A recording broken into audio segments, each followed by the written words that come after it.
Hi everyone, இந்த video எதுக்கு அப்படினா ஃபைனல் மினிட் இல்லையா? ஃபைனல் மினிட்னா டிஸ்டர்ப் பண்ண கூடாதுன்னு நினைச்சேன். நிறைய பேர் வீடியோ கேட்டிருந்தீங்க. இது ஃபர்ஸ்ட் பப்ளிக்னால ரொம்ப பயமா இருக்கோ? பயப்படுறதுக்குலாம் ஒண்ணும் இல்ல. Subscribe மட்டும் என்னோட தேவைக்கு Subscribe பண்ணிருங்க. and கீழ அந்த லைக் பட்டன் கிளிக் பண்ணிடுங்க. பயப்படுறதுக்குலாம் ஒண்ணுமே கிடையாது. ஒண்ணுமே கிடையாது.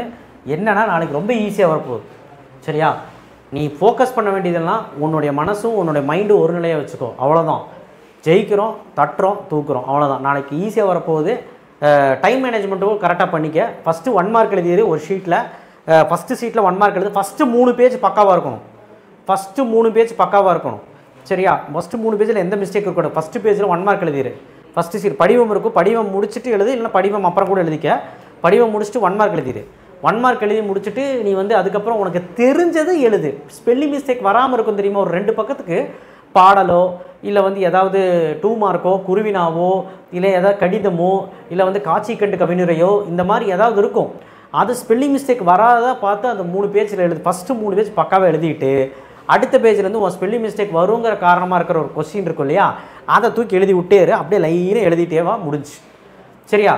ஆனால் ஒரே ஒரு கண்டிஷன், என்னை பொறுத்த வரைக்கும் 8 மார்க் ஃபஸ்ட்டு எழுதிடணும். அப்போது இந்த 3 பேஜை எழுதிட்டு 4வது பேஜ்லேருந்து 8 மார்க் ஆரம்பிச்சிடேன். ஏன்னா ஃபஸ்ட்டே 8 மார்க் ஆரம்பித்து குறிப்பிச்சட்டகம் போட்டு எழுதுனீங்கன்னா கண்டிப்பாக வந்து பார்த்திங்கன்னா உங்களுக்கு என்ன சொல்கிறது, ஒரு வைப் ஆகும். குறிப்பிச்சட்டகமெல்லாம் கரெக்டாக போட்டுருவீங்க. ஆனால் சைட் ஹெட்டிங் போட்டு உள்ளே கிறுக்கி விட்றதெல்லாம் தெரிஞ்சிருச்சுன்னு வைங்களேன், மார்க் போய்டும்ல, அவன் கண்டுபிடிச்சிருவான். ஸோ அதனால் நீங்கள் கரெக்ஷன் பண்ணுறவங்க மைண்ட் செட் எப்படி இருக்குன்னா, ஃபஸ்ட்டு அப்படியே டிக் பண்ணிகிட்டே வருவாங்க. 4வது பேஜ் வரும்போது அவங்களுக்கே கை வந்துடும்.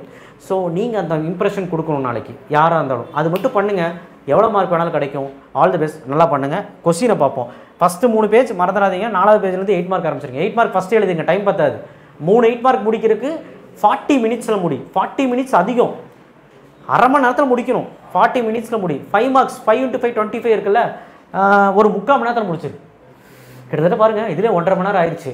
மீதி 1.5 மணி நேரத்தில் எல்லா வேலையும் பண்ணணும். சிறுவினா எழுதணும், 2 செய்யுள் எழுதணும், உரைநடை எழுதணும், குருவினா 4 எழுதணும், 5 × 2 10 எழுதணும். அதுக்கப்புறம் இந்த கர்மம் வேறு எழுதணும், 1 மார்க்கு. இதெல்லாம் இருக்குது. ஸோ அதனால் பயப்பட வேண்டாம். 1 மார்க் ஃபஸ்ட்டே எழுதுவீங்க, சாரி. அதனால் பயப்பட வேண்டாம். நான் பயப்படுறதுக்காக சொன்னேன். பட் ஆனால் ஒன்றுமே கிடையாது.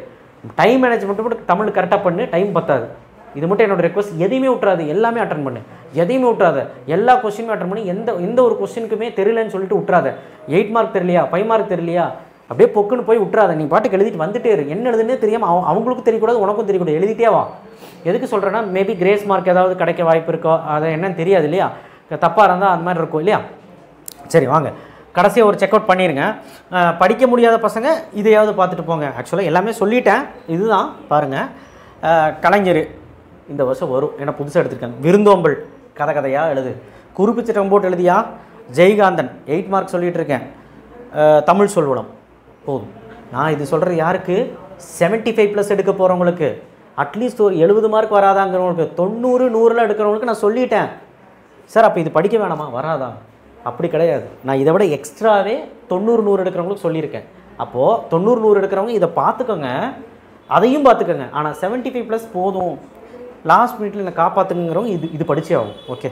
அடுத்தது அன்னமையா துணைப்பாடம், புயலே ஒரு தோணி, கற்கை என்ற மேரி கதை, ஸ்டீஃபன் ஹாக்கிங் பார்த்துரு. கலை திருவிழா கதையை எழுது. அவனே குறிப்பிச்சட்டவங்க எல்லாம் கொடுப்பான். கொடுக்கலைன்னா நீயே எழுது. குமரிக்கடல் சான்றோர் வளர்த்த தமிழ், கல்பனா சாவ்லா. அவ்வளோதான். இவ்வளோ தான் என் 8 மார்க்கு. சரியா? இதில் வேறு ஏதாவது ட்விஸ்ட் அடிச்சிட்டாங்கன்னா நீ யோசிக்காத, ஹெட்டிங்கை போட்டு நீ பாட்டுக்கு எழுத ஆரம்பிச்சிரு. சரி, அவனே கொடுத்துருப்பான் ஹெட்டிங். கடிதம் 5 மார்க் கடிதம். பொங்கல் நாளிதழ், மின்விளக்கு பழுதாயிடுச்சு, உணவு விடுதி, பள்ளித்திடலில் 8 மார்க்லையும் கேட்பான், 5 மார்க்லையும் கேட்பாங்க. பார்த்துக்க, அந்த பணப்பை தொலைஞ்சது எப்படி எழுதணும்னு பார்த்துக்கோ. நான் பிடிஎஃப் போட்டிருக்கேன். சொல்ல மறந்துட்டியா, இந்த காட்சி கண்டு கவினுரையெல்லாம் உங்களுக்கு கேட்டிங்களா பிடிஎஃப், அது எல்லாமே லெட்டர் ரைட்டிங்கு, காட்சி கண்டு கவினுரை, இது எல்லாமே உனக்கு நான் பிடிஎஃபாக டிஸ்கிரிப்ஷன் பாக்ஸில் கொடுத்துருக்கேன். சரியா? அப்புறம் குருவினா சிறுவினாவும் பிடிஎஃப்பில் கொடுத்துருக்கேன். ஓகே. அதில் நான் போன வீடியோவில் சொன்னது தான். குருவினா சிறுவினாவில் எந்த ஒரு மாற்று கருத்தும் இல்லை, கீழே கொடுத்துருக்கேன். முல்லைப்பாட்டு கார்காலம் 5 மார்க் இருக்கு இல்லையா, ஃபஸ்ட்டு 5 மார்க்கு. ஆற்றுப்படுதல், மனோன்மணியம், சிலப்பதிகாரம், மறுவுருப்பாக்கம். இந்த 4மே மிஸ் பண்ணிடாத. இந்த 4ல் ஏதோ ஒன்று வரக்கு வாய்ப்பு இருக்குது. அடுத்தது 5 மார்க் முடிஞ்சா, அடுத்து 5 மார்க்கில் அந்த காட்சி கண்டு கவினரை டிஸ்கிரிப்ஷன் பாக்ஸில் கொடுத்துட்டேன். ஜென்ரலாக 10க்குமே எழுதுகிற மாதிரி எழுதிக்க. அதாவது கடிதம் 4 சொல்லிட்டேன். சிறுவினா அந்த நெடுவினா 1 சொல்லிட்டேன்.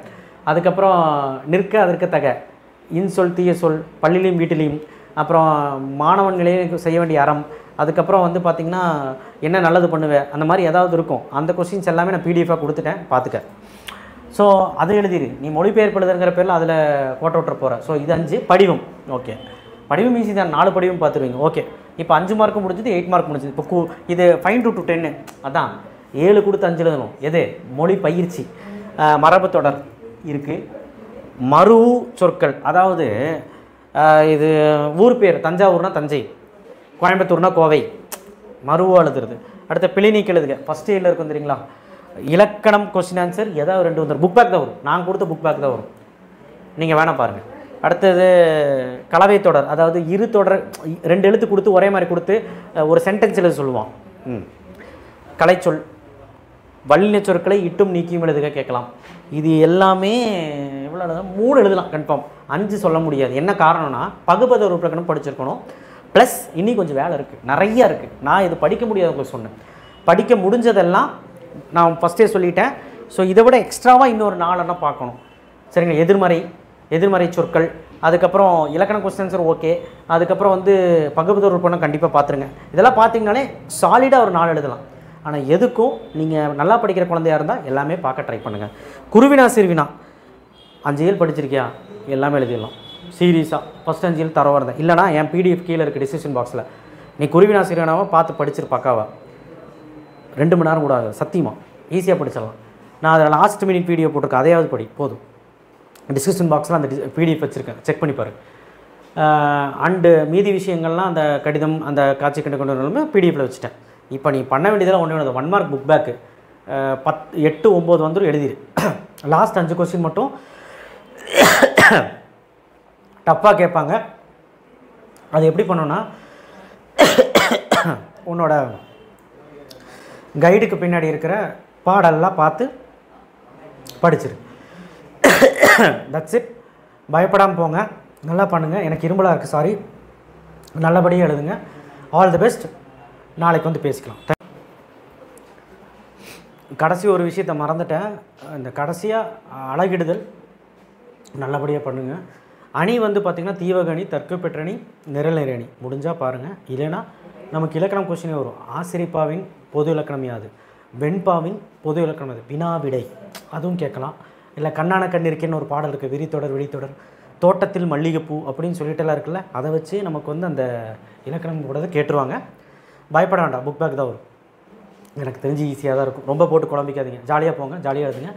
மத்தியானம் வந்து பேசிக்கலாம். சரிங்களா? ஆன்சர் கீ போடுவேன் பாருங்கள். தேங்க்யூ.